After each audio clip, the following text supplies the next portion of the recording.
So,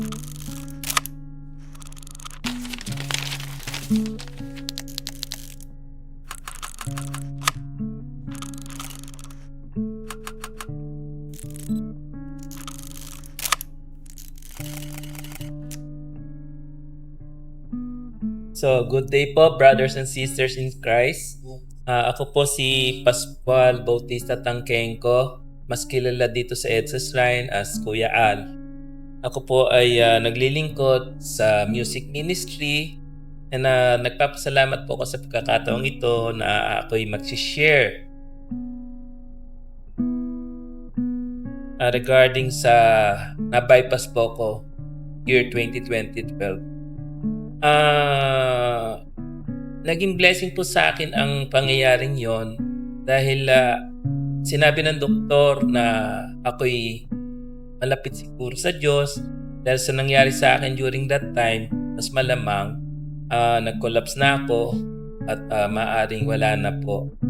Pero alam nyo, sa tulong po ng dasal, siguro yung pagiging malapit ko na rin po sa Diyos na lagi nga rin po akong laman ng simbahan, lalo na po dito sa EDSA Shrine during that time, nakapag-follow pa po ako ng check-up na maraming series of test na pinagawa sa akin. At yun nga pong pinakahuli, ang alam po walk-in patient lang ako. Pero nagulat ako, yun po yung test na sasaksakan po kayo ng dye sa ugat para makita kung tutuloy po yung pagdaloy ng dye sa diretso sa puso.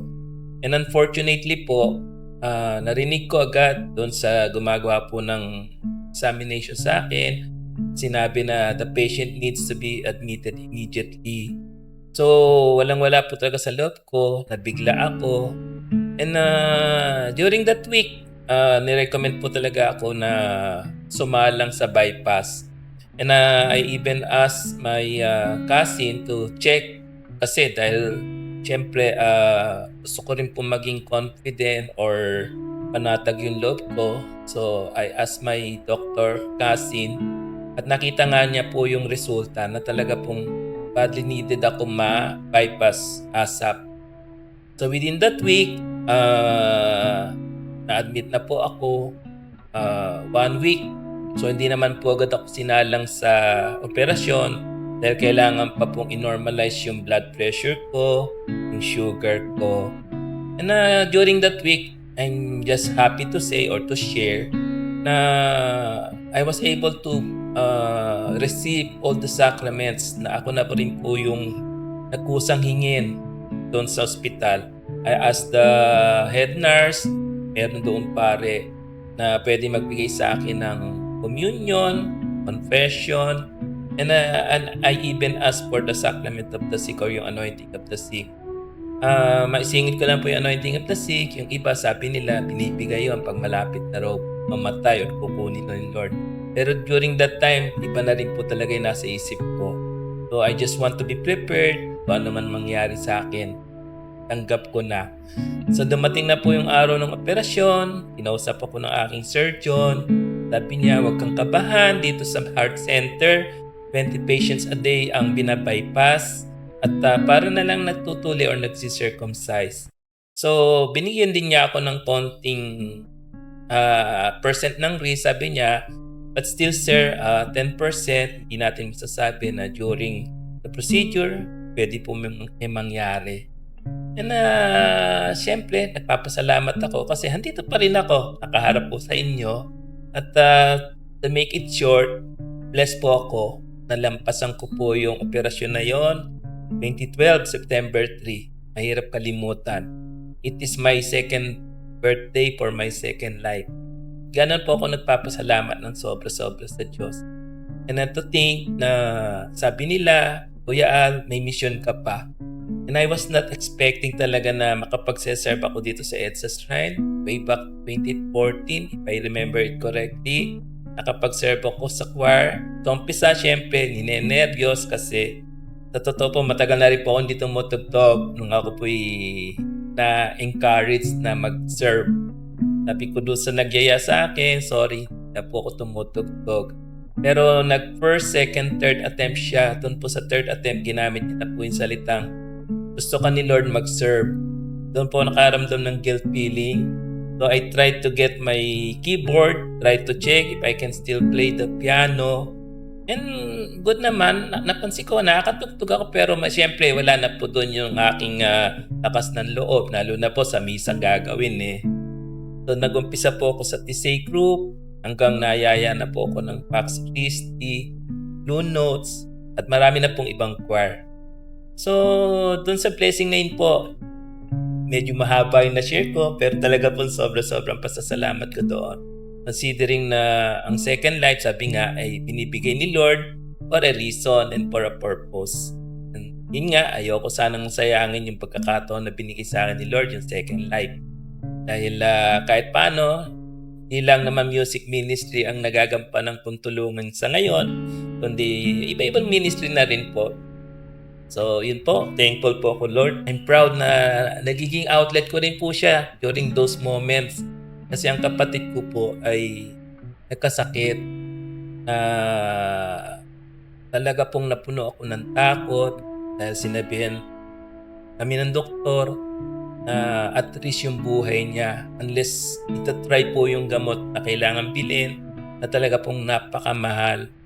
During that time, salamat sa Diyos kasi kung wala rin po ako na itabing pera na galing po sa natanggap ko sa kumpanyang pinapasukan ko, hindi ko po matutulungan yung kapatid ko. Hindi naman po ganun kadali rin po mag-provide ng malaking amount, lalo na po talaga ako sobrang laki. Pero kahit ko po na-share to, alam niyo during that time, malakas naman po yung pananalig ko sa Diyos. Pero pag po pala sa inyo na dumating yung pagsubok, ang hirap po. Sabi ko nga kay Ate Sheila, ba't ganon? Pagka sa iba, sabi ko, kapit lang sa Diyos, dasal ka lang, wag kang bibitew. Pero nang ako na po nakaranas, parang sabi ko, Lord, ba't ganito? Natatalo ko ng takot. Iba po pala pagka ikaw na yung dumaranas. Nung sabi ko, umara po ako dyan sa Holy Face of Jesus. Talaga pong kulang na lang, ayoko na pong umuwi. Kasi talaga pong ang pagmamakaawa ko, ganun na lang. Sabi ko sa Diyos, Lord, nadalawan na kami ng kapatid ko. Sana naman wag niyo muna po siyang kukunin. Alam niyo po na kami na lang talaga ang pwedeng magdamayan, magtulungan. Alam ko po Lord na walang imposible sa inyo. Pero nahiyaman ako, nahagahaluan po ako ng takot, ng kaba. And tagal ko po talagang nagdasal, nakaluhod. And alam nyo, may miracle po talaga nangyari. During that time po na nakapikit ako na halos talaga, ganun na lang sagad ang pagmamakaawa ko. Sa pagkakapikit ko po, nakita ko po si Jesus Christ sa harapan ko. As in po, yung buong katawan niya, hawak niya ako, hawak kong kamay niya. At talagang nakatingin po siya sa akin. Alam niyo, during that time, ramdam na ramdam ko po talaga yung presensya niya. Kaya gusto ko pong patunayan sa inyo, sa mga nanonood, talaga po palang pagkayo nagdasal ng sobrang taimtim. Dahil talagang wala na kayong inaasahan kundi siya. Magpaparamdam siya sa inyo pag dinain nyo na talaga yung nararamdaman nyo, yung takot nyo. Alam nyo po, himalang nakaligtas ang kapatid ko. Although, hindi ko pa rin maialis talaga na nag-doubt ako.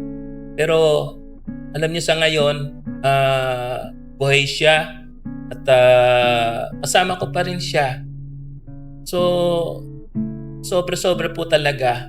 Kaya kayong mga nanonood nito, alam ko po lahat naman tayo dumadaan sa pagsubok. Pero ang maipapayo ko sa inyo, kung may panahon kayo, dumalo kayo dito sa EDSA Shrine.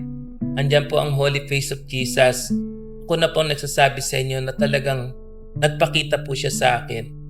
Hindi ko po siguro makukumbinsi yung iba sa inyo na nanonood. Pero sana, wag naman na pong dumating doon sa panahon na maranasan nyo rin. Tapos sakalan nyo po mauunawaan na totoo pala na ang Diyos ay mapaghimala. So yun po, isa sa matindi ko pong pinagpapasalamat. At marami pa po, napakarami ko po talagang blessings na tinulungan ako ng Diyos. Yun po, lumuhod ako talaga the whole week sa harapan ng Holy Face of Jesus sa Adoration Chapel. Nawala po ang gana ko, pero sabi ng mga kaibigan ko kasama sa ministry, sa music, "Kuya Al, wag mo rin pabayaan sarili mo, mahirap pag pareho pa kayo nagkasakit." So kahit na wala po akong gana, feeling ko wala pong panlasa yung bibig ko. Pinilit ko pong kumain. Pinilit ko pong lunukin yung kinakain ko dahil naisip ko nga rin yung payo nila na kung magkakasakit ako, paano rin yung kapatid ko? Wala na ring dadamay sa kanya. At isa pa, dahil single blessed ako, naisip ko rin sino rin mag-aalaga sa akin. Pero alam nyo, naramdaman ko yung presensya ni Lord. Sabi ko nga sa inyo, nagpakita siya sa harapan ko eh. At ang pinakamagandang pangyayari, nakaligtas ang kapatid ko. Nabuhay siya, tumalab yung gamot na ibinigay sa kanya. Pinagdasal ko po yung doktor na tumitingin sa kanya na sana, Lord, gamitin niyo siyang instrumento sa paggaling ng kapatid ko at sa kaligtasan ng buhay ng kapatid ko. So, doon ko po naramdaman talaga yung presence ni Lord. Yung nagparamdam siya sa akin, nagpakita po siya sa akin. Sa isip ko, sa puso ko, sa kalooban. Yan po, nasabi ko na rin po sa inyo kanina na dahil sa matinding takot ko na mawawala yung kapatid ko, talaga pong nahaluan ako ng takot. Nanghina ang loob ko. Kulang na lang po talaga na humagulgul ako. Pero alam ng Diyos kung gaano katindi po yung pagmamakaawa ko sa Kanya during that time. Sobra-sobra. Siguro may mga nakakita sa akin na nagtataka ba't ang tagal-tagal kong nakalood sa harapan ng Holy Face of Jesus or sa Adoration Chapel. Lahat naman po kasi tayo may pinagdadaanan, pero ito po'y tahimik lang natin pong ginagawa sa isip natin, sa puso natin. Yung iba nakikita po tayong nakangiti, hindi nila alam napakabigat pala na pinagdaanan po natin. Ay dahil dun sa pangyayari ngayon, unang-una na ngayon, pagkaka-bypass ko po, na nalampasan ko po yun. Blessing pong mapakalaki sa akin yon. Kaya ano pong ginawa ko, patuloy po ako sa pagsiserve hanggat kaya, hanggat may buhay, hanggat may lakas. Bilang pasasalamat. Dahil kung hindi naman talaga po sa tulong at awa ng Diyos, wala na rin po ako. Nung ma-bypass po ako, I was only 50 years old. At saka inisip ko talaga, dahil ako naman po talagang hiningi lang ng magulang sa Diyos, hiningi ako sa patrong San Pascual Bailon, kay San Gerardo. Sabi ko sa isip-isip ko during that time po na mababypass ako, baka talagang hanggang 50 years old lang ang bigay sa akin ng Diyos. So, naka-encourage sa akin, lalo na po nung makaligtas na yung kapatid ko sa tiyak na kamatayan.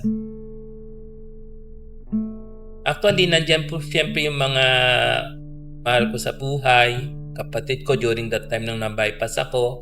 Nasa tabi ko, hindi ako iniwanan, yung hipag ko, mga pamangking ko. At hindi po sila rin nagsawa ipagdasal ako para sa aking kaligtasan. And since during that time din po, na meron din naman po kasi kung sinasamahang charismatic group sa Meralco, marami rin po nagdasal sa akin, even yung aking boss sa Meralco, lahat silang buong grupo, mga office ko, nag-offer sila ng pamisa sa akin. So, talagang sobrang suporta.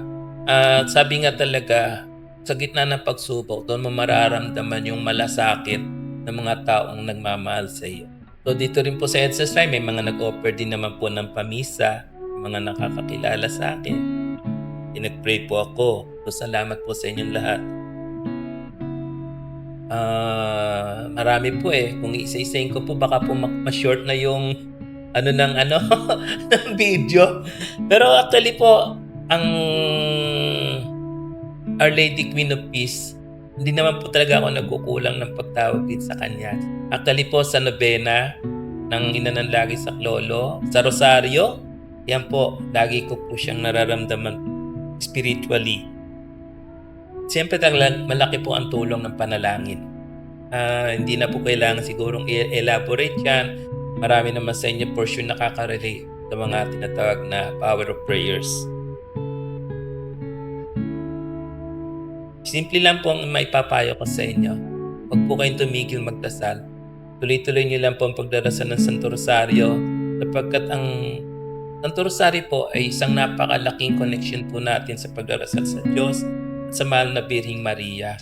At sana po kung may mga pagsubok naman po tayong pinagdaraanan, hangga't maaari po huwag po tayong sumuko. Hangga't meron po tayong pananampalataya at pananalig sa Diyos, asahan niyo po na hindi po tayo niya pababayaan. Yun lang po at maraming salamat po sa inyong lahat. God bless us all.